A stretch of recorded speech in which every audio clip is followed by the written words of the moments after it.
Nous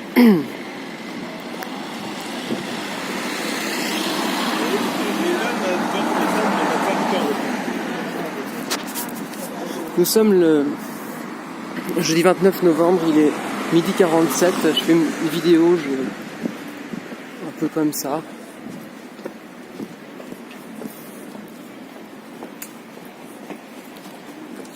La question, encore une fois, de l'affect. Et c'est là que je parlais du coup d'un activisme lié au sens, mais on peut dire que c'est aussi un activisme affectif. C'est-à-dire, si je reprends Frédéric Lordon qui parle du travail, le travail c'est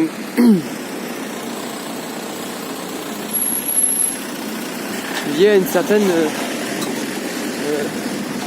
économie ou écologie affective. Voilà, on va travailler parce qu'on a peur de manquer. Le temps libre pourrait être défini comme un temps où il n'y a pas de peur du manque, parce que quelque part, quoi qu'on fasse, c'est bon. Donc du coup, l'activité va être liée à un affect autre, un affect par exemple de désir ou quelque chose comme ça. C'est comme si, voilà, on peut peut-être définir le travail comme ça. La différence entre travail contraint et travail libre. On n'est jamais vraiment libre en fait, mais on est plutôt libéré d'une peur ou libéré de quelque chose comme ça. C'est un blocage.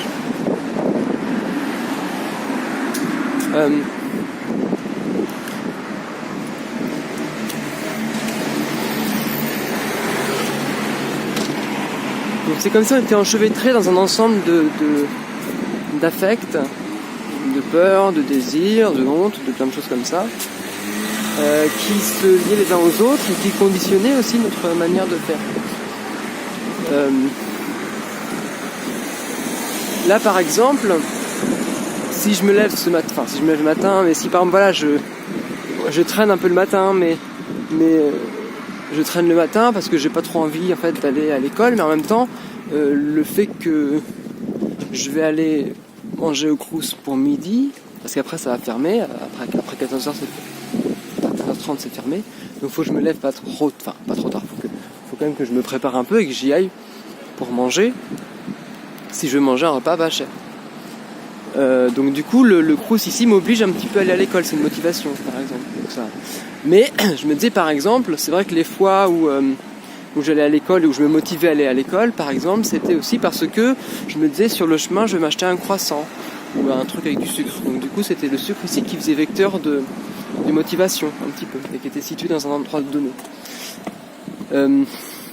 Voilà, et pareil quand on va à un cours, si le cours nous intéresse pour lui-même c'est super, on est content d'y aller, mais s'il ne nous intéresse pas, ce qui va nous faire motiver ça va être par exemple le fait que à la fin on va boire un café, on va boire fumer une cigarette ou un truc comme ça qui va structurer comme ça quelque part le désir et pouvoir se focaliser, on va pouvoir supporter quelque chose parce qu'on sait qu'à la fin il y aura une récompense.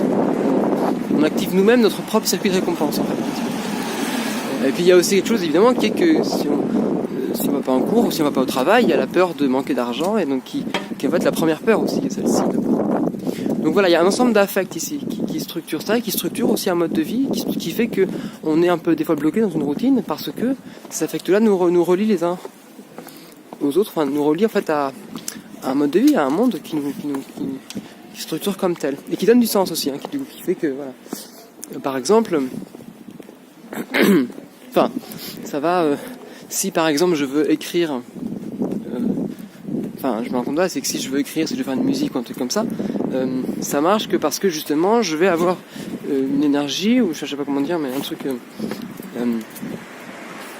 que je vais pouvoir focaliser un désir sur quelque chose, sur la musique, voilà. Et que je vais pouvoir laisser. Alors que si par exemple je suis complètement. Si ça va. Là, si je parle par exemple face caméra, c'est parce que justement je marche et que j'ai en marchant j'ai des idées qui viennent et que je peux déployer. Alors que si par exemple j'étais encore chez moi à dormir dans mon lit, ça aurait peut-être été plus compliqué. Voilà, donc il y a un truc comme ça qui fait que c'est comme si dans cette distance-là, dans cette espèce de motivation-là, il y avait quelque chose qui se déployait, quoi. Un peu, je sais pas comment le dire, mais voilà. Bon. J'ai appelé ça note sur l'affect, cette vidéo. Et voilà. Donc du coup on pourrait penser aussi un activisme affectif en fait. C'est-à-dire que Un activisme affectif, ce serait comment délier ces affects-là, comment faire une forme d'écoute affective. On écoute ses affects, on écoute qu'est-ce qu'on ressent, à quel moment, qu'est-ce qu'on perçoit, qu'est-ce qui nous touche vraiment. Voilà, et on peut essayer de démêler ces choses-là, qu'est-ce qui est l'ordre de la peur, qu'est-ce qui est l'ordre de l'amour, de la haine, etc. Qu'est-ce qu'on ressent vraiment, et puis voilà, déconstruire un petit peu tout ce rapport affectif, tout ce rapport aux choses. Et qui fait que, en faisant ça, du coup, on peut plus facilement voir qu'est-ce qui nous bloque, qu'est-ce qui fait qu'on est dépendant de quelque chose, comment on s'inscrit pas dans quelque chose. Voilà.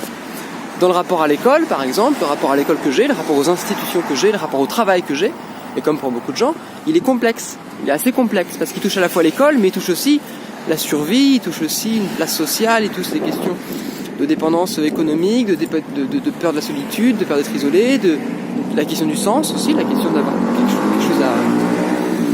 il touche les rapports interpersonnels.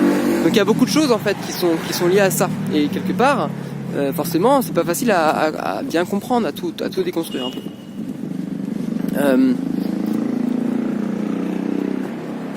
Donc voilà, donc un activisme ici affectif pourrait se penser déjà comme une analyse.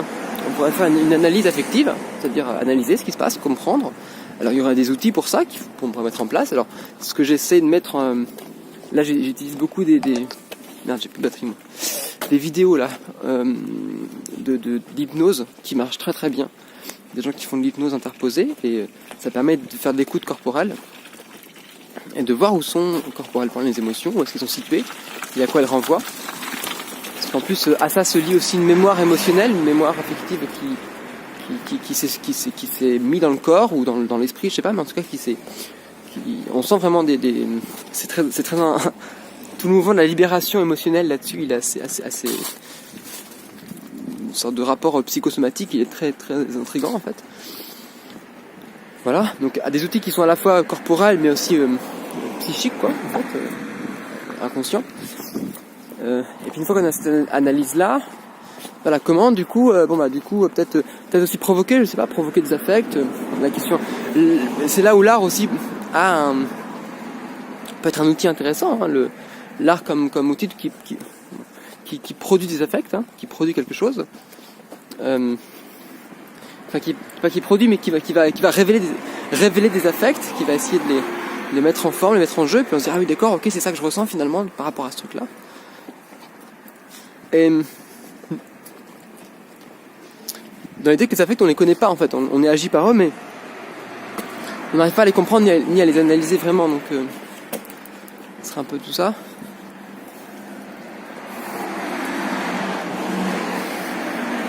Alors après je me dis bon, il y aurait aussi le principe de pouvoir construire des affects, mais en fait on peut pas les construire les affects parce qu'ils sont déjà là en fait, c'est pas les construire, ce serait au contraire les forcer et ça marcherait pas et ce serait en plus très, très autoritaire, il y aurait une volonté de contrôle, hein. L'affect ici il est presque pensé comme pas naturel mais comme réel, hein. C'est la partie du réel, c'est ce qui est en dehors de nous en fait, c'est ce qu'on ne contrôle pas. Donc justement c'est pas ça. Par contre on va dire c'est pas forcément un activisme mais ça serait plutôt une utopie un petit peu, on va dire un truc à viser comme ça, un projet de société qui viserait à maximiser les affects positifs et minimiser les affects tristes, hein. Si on reprend je crois le rapport un peu de Spinoza. Voilà. Ce qui veut dire ça viserait aussi l'abolition du travail, hein, dans ce cadre-là. C'est que le travail serait pas censé être triste, hein. C'est que tout travail qui serait fait sur une crainte, même si elle est cachée, en fait, ça marcherait pas quoi. Bon. Donc et en même temps ce projet-là c'est aussi presque ce qu'on pourrait voir comme le projet communiste, hein, un peu original, hein. C'est déjà une société sans travail en fait, en tout cas sans classe, sans argent, sans état, ou sans rien qui puisse vraiment faire peur quoi, sans qu'il y ait de peur. Enfin, est-ce que c'est ça vraiment le communisme? Pas forcément d'ailleurs, parce que c'est normal qu'il y ait une peur aussi, je sais pas. On pourrait avoir aussi peut-être alors, sans forcément faire une forme de viser une espèce de parce que peut-être qu'il y a besoin aussi de la peur, il y a besoin de ces affects-là. Comment retrouver des outils d'autonomisation affective, c'est-à-dire quelque part comment se réapproprier les moyens non pas de production parce qu'on les produit pas, mais si on remarque un petit peu, mais les moyens de régulation de l'affect, qui sont aussi, alors qui sont à la fois des moyens d'analyse et de régulation, mais aussi il faut aussi que ça puisse s'appuyer, quoi. C'est-à-dire que ces affects-là, ils sont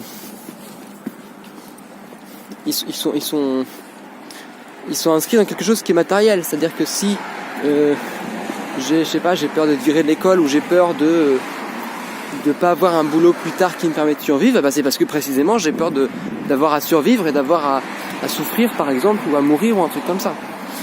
Donc évidemment, cette peur-là, elle est aussi légitime. Il suffit pas il faut essayer de l'intégrer, il s'agit pas de la combattre, il s'agit de la vivre et de l'assumer un petit peu quelque part. Un côté comme ça. C'est pas pour la combattre. En fait. Alors, si on parle ici de moyens de régulation de l'affect, ça suppose qu'il y a une régulation de l'affect qui n'est pas faite par nous-mêmes, en fait. C'est comme si on avait été dépossédé individuellement de cette régulation-là, ou alors quelque part qu'elle avait été mise en place et que du coup nous on peut plus vraiment l'utiliser. En effet, les institutions, il faudrait voir comment ça marche, ça je ne suis pas renseigné. Ça supposerait que les institutions, par exemple, je sais pas, comme l'école, comme l'entreprise, régulent les affects et impose du coup un système d'affect ou un système de sens. C'est comme ça qu'on peut voir la violence symbolique de Bourdieu aussi, comme un rapport de sens qui se construit. Un rapport de force devient un rapport de sens. Ou quelque part, pour ne pas avoir à vivre c'est que si par exemple je travaille en entreprise, mais que je travaille en ayant conscience que ce travail-là, il est là pas parce que j'ai choisi, mais parce que je dois survivre, c'est assez dur à se dire. Et en effet, c'est ce que j'ai préféré, me dire que si je travaille, c'est parce que j'en ai vraiment envie. Et c'est ce qui va me dire le patron, quelque part. Et c'est peut-être même j'ai presque même l'obligation de penser ça, parce que si je pense pas ça, en fait, c'est presque, j'ai peut-être, quelque part, c'est une manière il y a une sorte de syndrome de Stockholm, un petit peu. Il faut que j'intègre ça, parce que sinon, quelque part, ça me met dans une contradiction qui fait que ça tient pas. C'est difficile à tenir. C'est difficile de me rendre compte que j'ai une vie d'esclave, par exemple, et donc du coup, il faudrait que je suis prêt à accepter le fait que ma vie d'esclave, finalement, c'est une vie géniale, même si, les moments où je me dis c'est pas si vrai que ça, je me dis non, en fait, c'est juste moi qui déconne. Il y a un côté comme ça, un petit peu de prise, en fait. Mais c'est une prise qui est une prise sur l'affect d'abord. C'est une prise qui est là parce que quelque part, on a pu aussi, je sais pas, mais en tout cas, il y a un rapport comme ça. Il y a un rapport comme ça entre l'affect et l'affect et le sens aussi, quoi. En fait, depuis le début, depuis un moment, je parle beaucoup de ça maintenant, donc voilà. Ce qui est intéressant, c'est aussi qu'en agissant sur l'affect, on agit sur le sens, puisque si justement le rapport au travail est un rapport à l'affect, c'est-à-dire que entre l'éthique protestante du travail ou l'éthique hacker du travail, c'est en effet deux régimes d'affect différents, alors ça veut dire qu'en agissant sur l'affect, on agit aussi sur le régime de travail. Et c'est là où c'est intéressant, c'est-à-dire que dès le moment où justement des gens vont, là, comme j'essaie de faire un petit peu, mais je sais pas, refuser, limiter des formes de drogue, d'addiction au sucre, à la pornographie, à l'alcool, au tabagisme, etc. Ça va changer le régime d'affect, en tout cas qui va être lié à ces choses-là. Ça va changer aussi le régime de sens et le régime de travail qui va être lié aussi. Même c'est comme si le travail était juste un sous-système d'activité, en fait, là-dedans. Le travail au sens capitaliste du terme. Bon, j'arrête là du coup. Voilà, c'était une note sur le plaisir et l'affect.